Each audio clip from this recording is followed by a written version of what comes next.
పల్సర్ను పట్టుకొని మీరు ఎలాంటి మాట్లాడారో ఒకసారి మీరు మాట్లాడిన వీడియో మీరే చూసుకొని సిగ్గుపడండి.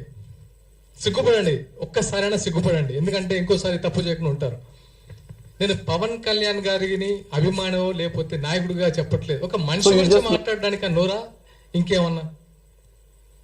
పాషం యాదగిరి గారు, మీకు తెలిసిన మీ మిత్రులు చాలా మంది మీ గురించి గొప్పగా చెప్పేవాళ్ళు. నేను నైట్ నుంచి సర్ప్రైజ్ ఇదా ఆయన గురించి చెప్పింది. సినిమా ఆర్టిస్టులకి సిగ్గు, నీతి, న్యాయం, శీలం అసలు ఏముండదా? ఏమనుకుంటున్నారు మీరు సినిమా ఆర్టిస్ట్ అంటే? ఒక్కొక్కరు జీవితాన్ని పలంగా పెట్టి ఆకలితో పస్సులుండి ఇక్కడ సినిమా ఆర్టిస్టులు అవుతున్నారు. అదే తెలంగాణ వ్యాప్తంగా. వాళ్ళందరికీ మీరు ఇచ్చేది ఇదా? వాళ్ళ సంస్కారం లేదా? నువ్వు యావత్ సినీ లోకానికి క్షమాపణలు చెప్పకపోతే నిజంగా నీకు మనశ్శాస్త్రి లేనట్టే. కనీసం నీ మనశ్శాస్త్రికైనా చెప్పుకో తప్పు చేస్తానని. ఎలాంటి మాటలు మాట్లాడతావు? గోదావరికని, లక్ష్మీపురం, మీరు ఏదైతే లెఫ్ట్ భావజాలం అంటున్నారో, మీరు ఇక్కడ ఆఫీసులో కూర్చొని మేము కమ్యూనిస్టులం అని పేపర్లు రాసుకుంటూ ఉత్తేజపరచం అనుకుంటున్నారో, అదే 25 సంవత్సరాల క్రితం లక్ష్మీపురం గుర్తుపెట్టుకుని పేరు విమలక్క గారికి తెలుసు. 20 సంవత్సరాలు జైలు గోడల మధ్య ఫ్యామిలీని, జైలు బయట మేము. అది మా మీరు పెన్నుతో చేశారు, మేము గన్నుతో యుద్ధం చేశాం. తెలుసుకోండి. మీకేంటంటే మీకు మీడియా ఉంది కాబట్టి మీ పేర్లు బయట వినబడతాయి. కానీ అప్పుడు మాకు మీడియా లేదు, మా గురించి రాసేవాళ్ళు లేడు, మాట్లాడేవాళ్ళు లేడు, వచ్చేవాళ్ళు లేడు. కనీసం రాజకీయ నాయకులు,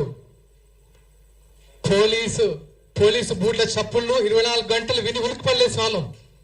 అలాంటి ప్లేస్ నుంచి వచ్చాం. మాకు కొత్త కాదు ఇవన్నీ. మీరు ఏదో గొప్పలు అనుకుంటున్నారు. లెఫ్ట్ అంతకు మించి చేస్తా. ఒకసారి కావాలంటే కనుక్కోండి.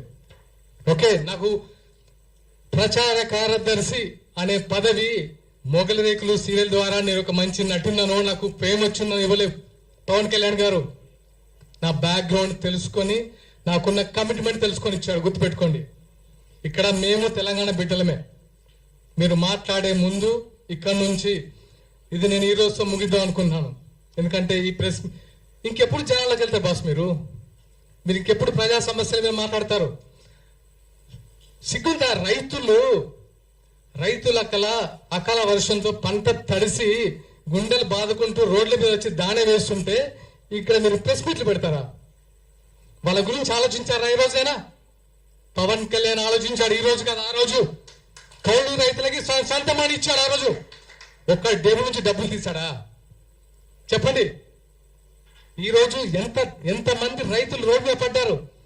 రైతు అనేవాడు పంట వేసినప్పటి నుంచి ఎరువులు దొరక్క, రుణాలు దొరక్క, అతి కష్టం మీద పంట తీస్తే ఆ పంట నెల రోజుల నుంచి కళ్ళాల మీద పడిగాపులు కాస్తూ, అరే ఎప్పుడు వర్షం వస్తా అని గుప్పిట్లో పెట్టుకొని ఉంటే వీళ్ళు వాళ్ళని పలుచుకోకుండా ఈ సొల్లు మీటింగ్లు పెట్టేసి, పవన్ కళ్యాణ్ ఒకరు దొరికారు కదా, మనకు మంచి ఫేమ్ వస్తుంది, మంచి మైలేజ్ వస్తుంది, ఈ రోజు ఇంతమంది వచ్చి మాట్లాడతారని సొల్లు మీటింగ్ పెడతారా మీరు?